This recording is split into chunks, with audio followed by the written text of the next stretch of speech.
And hello there! Welcome back to the Writer's Live Vlogs, where I talk about my own process, what I've been up to, and I offer writing advice and inspiration along the way. Different angle, new camera, trying stuff out, please bear with me.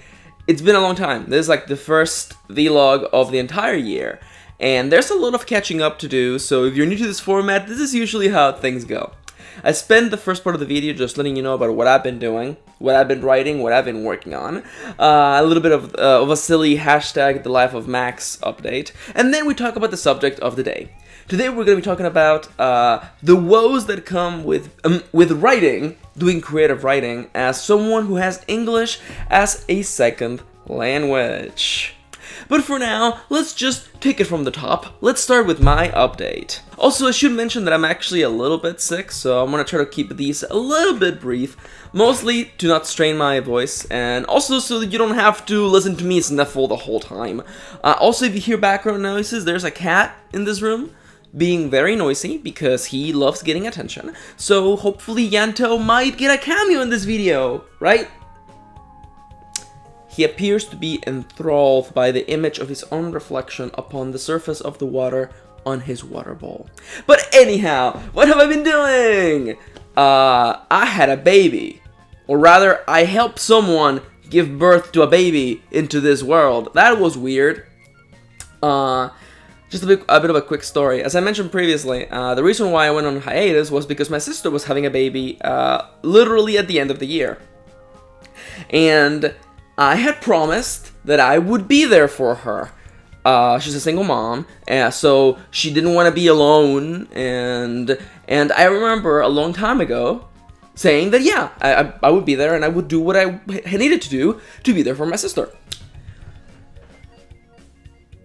And if I must be entirely honest, it didn't dawn on me until literally the day that we showed up at the hospital that I realized what I had agreed to do.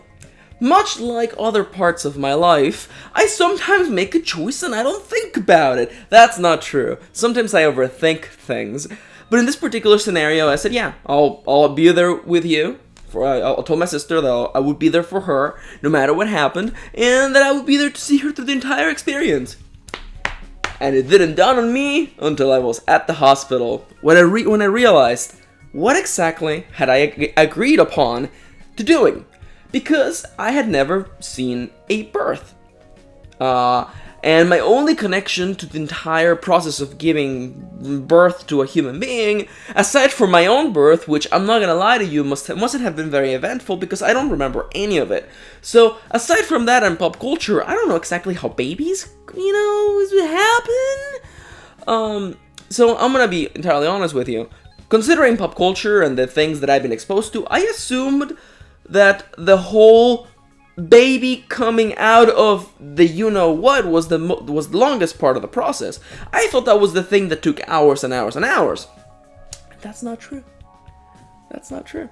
I'm not saying this is true for all births, but apparently the waiting for the baby to finally be ready to, get out of the building is the thing that takes the longest.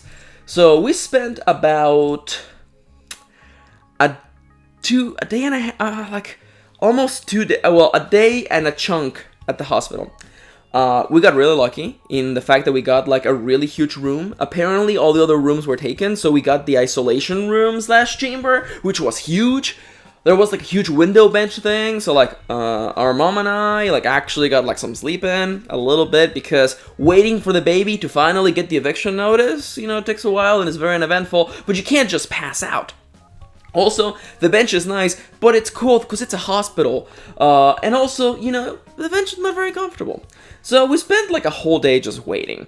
And eventually showtime came up. But before I talk more about that, I want to give the biggest shout out to the coolest nurse I had ever met. And the coolest nurse who was not only the most supportive person ever, but was there for us and our sister, Rosie the nurse. Because I don't know if you know this, but nurses kind of cycle every 12 hours. And on the night of the first day, we met Rosie. And unfortunately, by the time the morning came up, the baby hadn't gotten the eviction notice, so I was sad because I thought we weren't gonna have Rosie for the actual birth, because Rosie was actually super sweet, super inspirational, and I'm not gonna talk smack about the other two nurses, but I'm gonna talk smack about the other two nurses. The first one was kind of hands off. She was just kind of doing her thing, not talking at all, kind of antisocial, and that's okay. You do you, it's fine. You're a nurse, you do your job, it's fine. Rosie was amazing.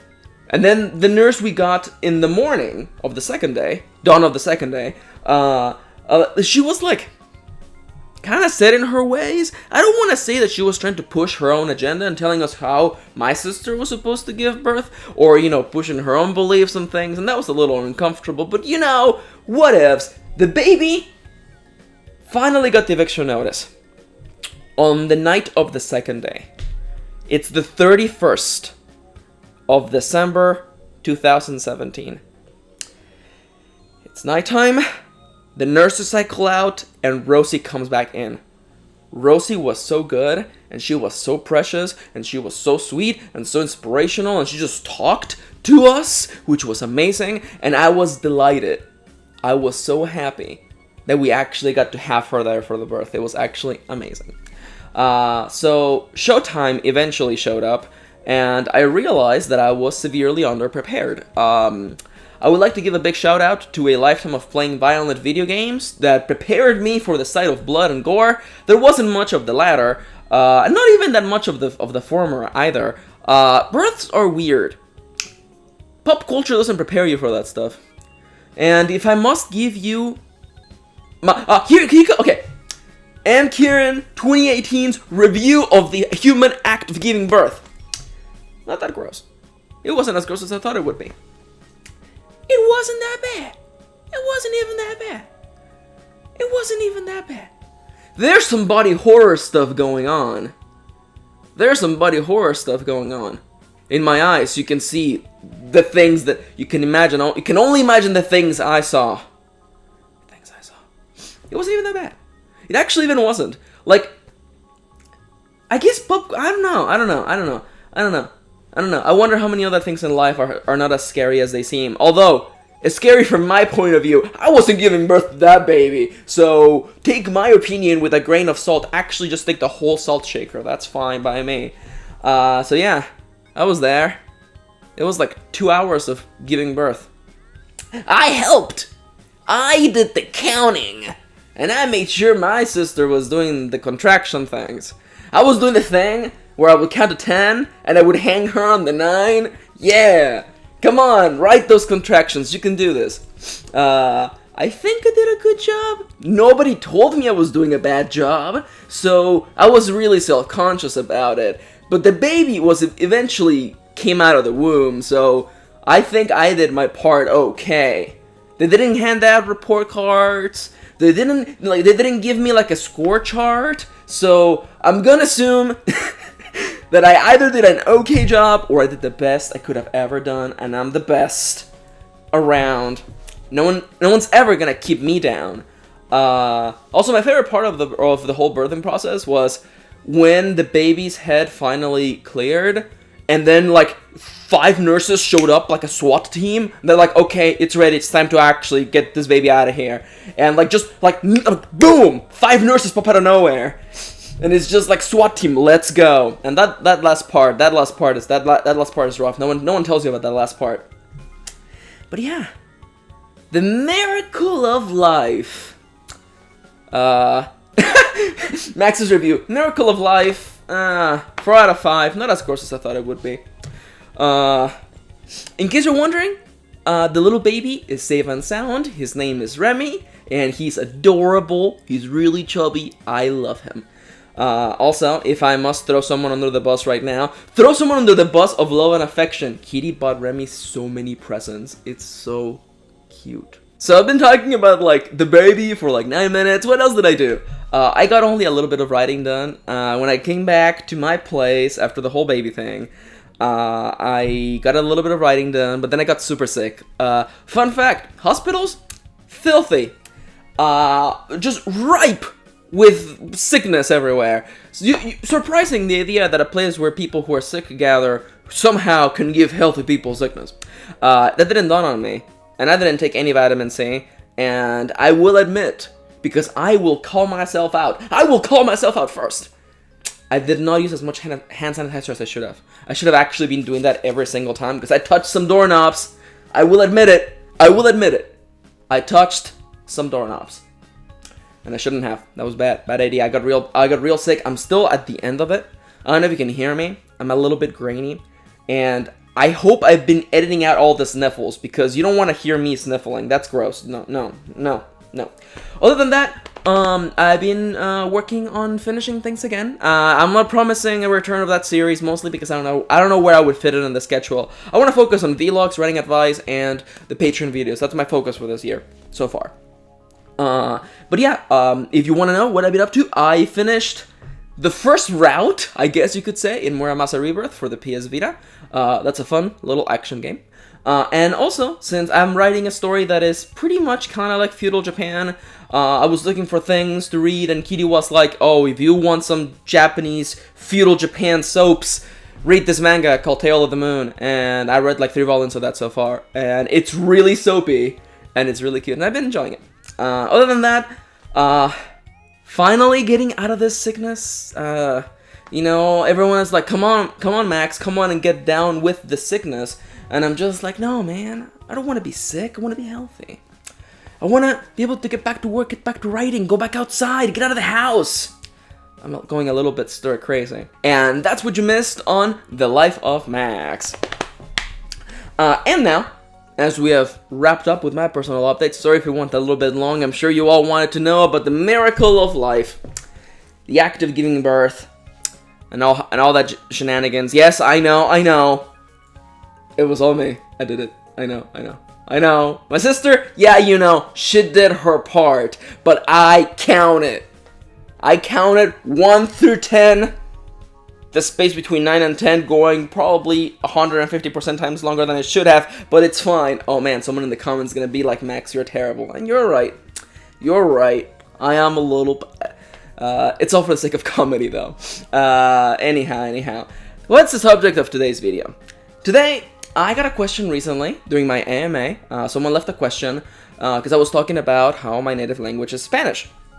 And somebody was wondering what my experience has been like writing, publishing books, as someone with English as their second language.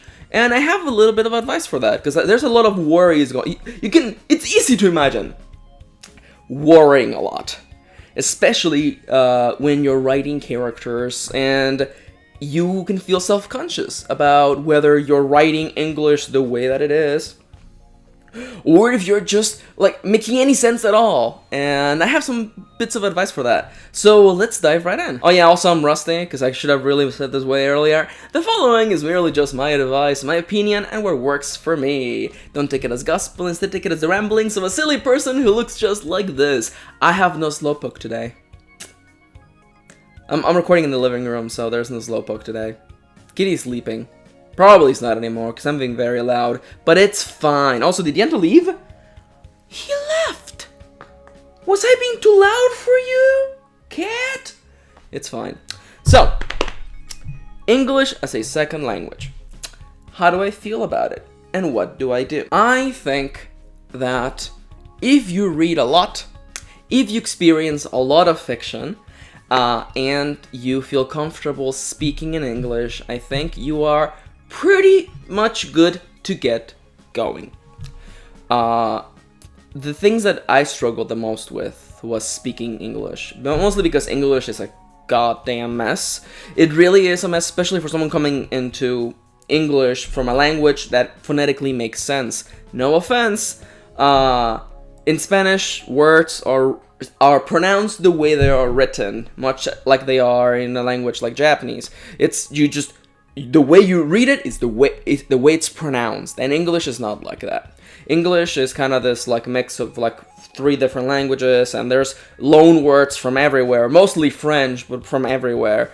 So you end up with this mess of words where it's like, how am I supposed to pronounce that word? And then you have particular issues whether like words are pronounced one particular way depending on whether you're from the West Coast or the East Coast. And then in regards to writing, you have particular issues whether you're writing American English or English from like over the pond. And that will come up. That will come up.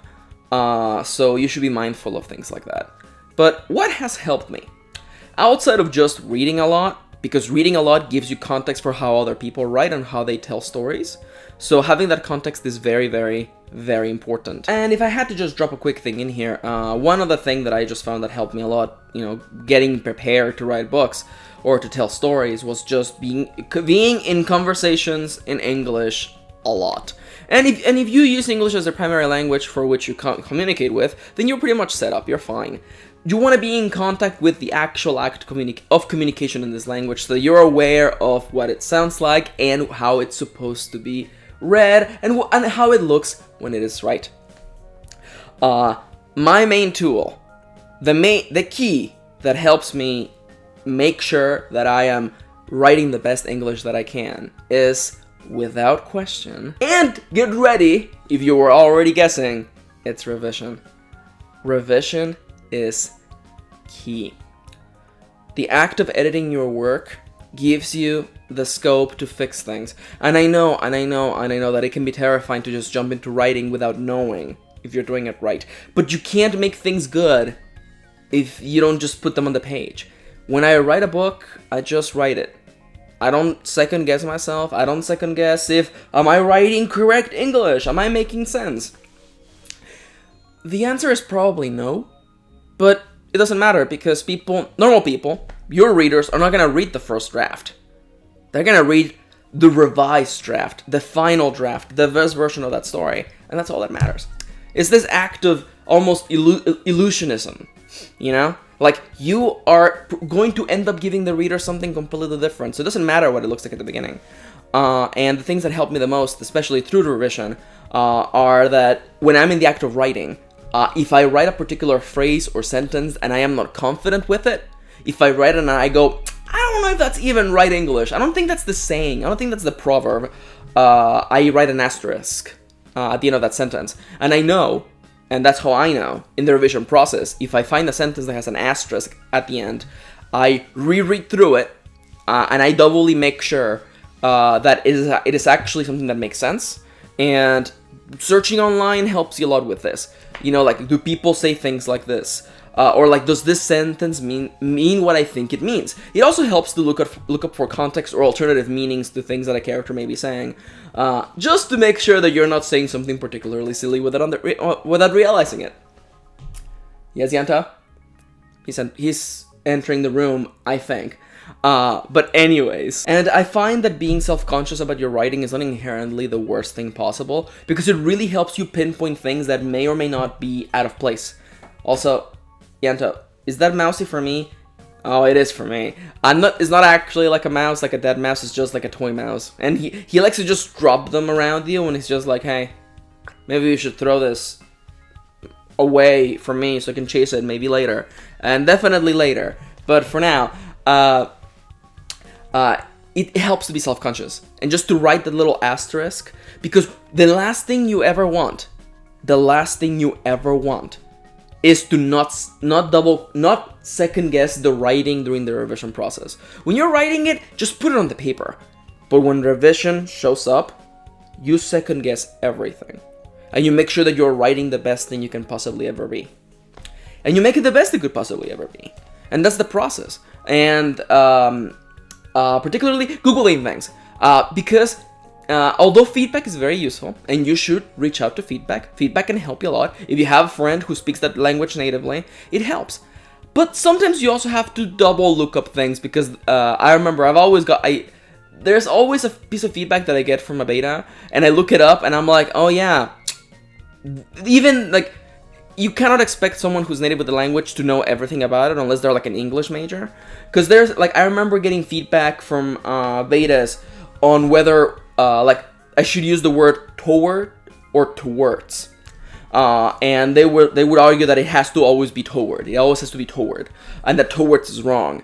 And I didn't feel that was correct, mostly because in speaking it never felt correct. In speaking and in dialogue and in narration, it always felt right to me to say towards. So I looked it up. I double sourced things. I made sure that everything made sense, and then I realized and I found out through research that they're both correct. It's not even like an over the pond versus American thing. It's just like people do it differently, and I prefer towards, and I stick to towards. So you have to look up things to make sure that they make sense, and to not only second guess your own writing in the act of revision, but maybe also second guess feedback. Because you never know when someone who's been speaking English their entire life is writing something wrong, or is using a saying wrong. So you never know that. That's why research is very important. And I know someone out there is going to be thinking, that's too much work, Max. Yeah, but what are we here for? To tell the best stories possible. And if you have to look up what's the difference between utmost and outmost, then welcome to writing in English. It's rough, but it's the language we got, and honestly, for all its troubles, I enjoy writing in English. It's a very versatile language. And one more thing, because this video's gone on for way too long, and my camera's dying, my crops are dying, my skin is flaring up. I gotta wrap up this video. My skin is not flaring up. I've put too much work into this face for it. No, not happening. Too much work. But anyhow, focus. In the act of revision, and I know I've said this all the time, but please believe me. When you're revising your story, after a couple passes, once you've cleaned it up and you cannot see anything immediately wrong with it, I want you to go and read it out loud.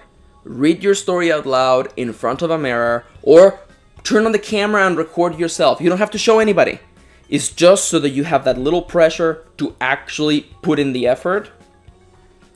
Read it out loud and make a mark of every sentence that sounds wrong. Or more importantly, doesn't sound right. And see about revising them. That's a little bit of a little trick I'm just going to slide in there just for you.